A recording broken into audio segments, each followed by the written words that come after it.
তোমার হয়তো ইনকামটা কম, এইদিকে আবার কোনো কারণে কোনো পরিস্থিতির সম্মুখীন হয়ে তুমি লোন নিয়ে ফেলেছ।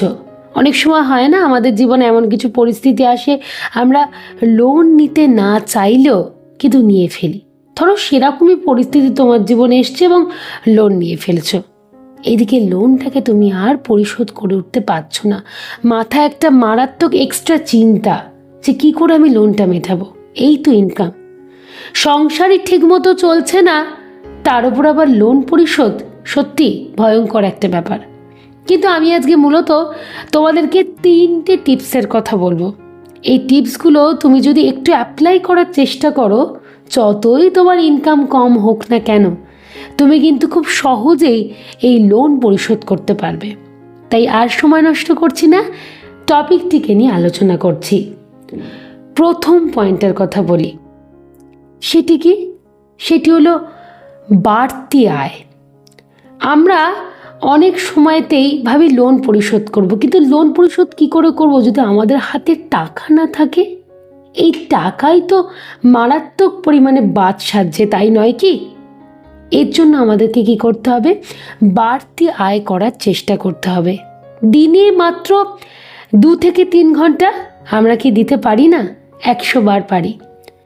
আমরা যে কাজটা তো করছি, তার সাথে সাথে এক্সট্রা 2 কি 3 ঘন্টা আমরা সময় দেব, যাতে সেখান থেকে টাকাটা আসে এবং সেই অনুযায়ী আমরা লোনটাকে তাড়াতাড়ি পরিশোধ করে উঠতে পারি। এর জন্য তোমরা কি কি রাস্তা বেছে নিতে পারো? যারা সেলাই পড়াই করতে পারো, 2-3 ঘন্টা সেলাই পড়াই করলে, কোনো জায়গা থেকে কিছু জিনিস নিয়ে আসলে, মানে কোনো দোকান থেকে ধরো অর্ডার নিয়ে কিছু জিনিস নিয়ে আসলে, বাড়িতে সেলাই ফোড়াই করে সেখানে আবার ডেলিভারি দিয়ে দিলে, এক্সট্রা ইনকাম।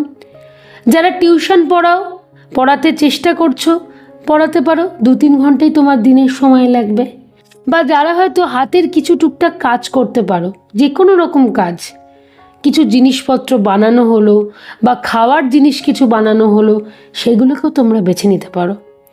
দিনে মাত্র 2 থেকে 3 ঘন্টা সময় দিয়ে চাইলেই কিন্তু আমরা বাড়তি আয় করতে পারি এবং সেটা কিন্তু আমাদের লোন পরিশোধ করতে অনেকটাই সাহায্য করবে।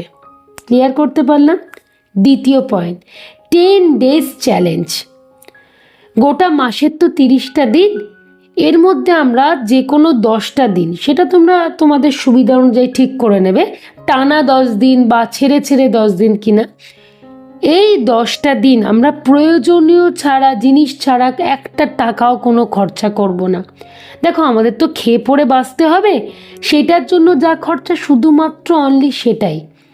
এক্সট্রা কোনো ওই বাইরের রেস্টুরেন্টে গিয়ে খাওয়া, এটা ওটা বাজে খরচ করা বা কিছু জিনিসকে পারচেস করা, ওই সারা দিনের 2 বারের খাবারটাকে বাইরে থেকে খেয়ে আসা, এইসব কোনো রকম কোনো বাজে খরচা করব না।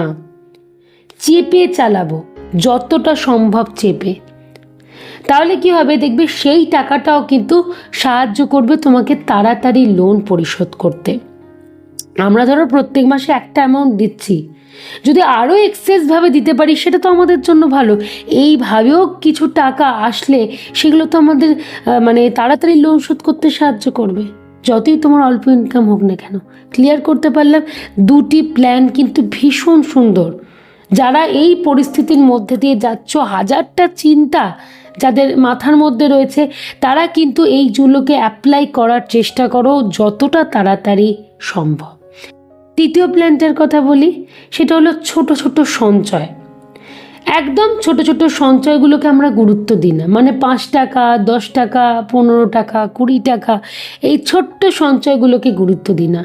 প্রত্যেকটা দিন একটা ভান্ডার বা পিগি ব্যাংক আমরা রাখবো, তার মধ্যে ছোট্ট ছোট্ট টাকাগুলোকে সেখানে রাখার চেষ্টা করব। তুমি যদি সাধারণ প্রত্যেক দিন 10 টাকা করে রাখো, দেখবে একটা মাসে কিন্তু তোমার 300 টাকা হয়ে যাচ্ছে, সেটা কিন্তু নেহাতই কম নয়। তো এই 300 টাকাও তো তোমার লোন পরিশোধের মধ্যে একটা সাহায্য করছে না? মানে তোমার যদি প্রত্যেক মাসে ধরো 1500 টাকা করে লোন দিতে হচ্ছে, আমি একটা এক্সাম্পল হিসেবে ধরলাম, এইভাবে তুমি যদি 300 টাকা জোগাড় করতে পারো, তাহলে তো তোমার 1200 টাকা হয়ে যাচ্ছে। তুমি 300 টাকা এইভাবে করে দিলে, কিছুটা সংসার থেকে ম্যানেজ করলে, কিছুটা এক্সট্রা ইনকাম করে করলে, দেখো তাড়াতাড়ি কিন্তু সম্ভব হয়ে যাবে। সহজে ক্লিয়ার করতে পারলাম এই 3টে প্ল্যানকে অ্যাপ্লাই করার চেষ্টা করো, দেখবে আর বেশি দিন চিন্তা করতে হবে না। যাদের চিন্তায় ঘুম হচ্ছে না, হীনমন্যতায় ভুগছো, এই পরিস্থিতি আসবেই না।